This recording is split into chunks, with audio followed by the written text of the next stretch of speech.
আমাদের স্টুডেন্ট তুলি recently মাল্টার visa হয়েছে, যদিও অনেক পরিশ্রম করে সবার সাথে দেখা করতে আসছে। আমরা ওই তার এখন অনুভূতিটা একটু শুনবো, কারণ ওর ভিসা করতে যে অনেক স্ট্রাগল করতে হয়েছে। প্রথমে আমরা চিন্তা করছিলাম যে ইটালির জন্য করব, কারণ ইটালিতে টিউশন ফি নাই।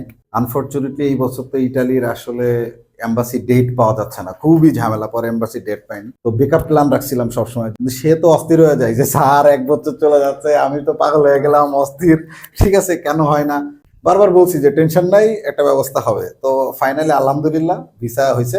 বাকি আপনি বলেন কি ইতিহাস, সবাই একটু আসলে শুনুন, একটু মোটিভেটেড হোক সবাই। আমি হচ্ছে খুবই হতাশ ছিলাম যে আমার আইএলটিএস এর প্রায় 1 বছর হয়ে যাচ্ছে, ভিসা হচ্ছিল না। তারপরে আমার বাসা থেকেও প্রেশার ছিল। তো আমার মার আবার বিশ্বাস ছিল যে স্যারের নাকি রহমত আছে। আমার মা বলতো যে ওনার কথাবার্তা আমার ভালো লাগছে, তুমি স্যারকে কিন্তু বকাবকি করো না, বিশ্বাস রাখো হবে তোমার। কারণ মা বলছে, আমার বোনও বলছে যে তুই কিন্তু মনে মনে গালাগাল করিস না, কিন্তু উনি কিন্তু গুরুজন মানে।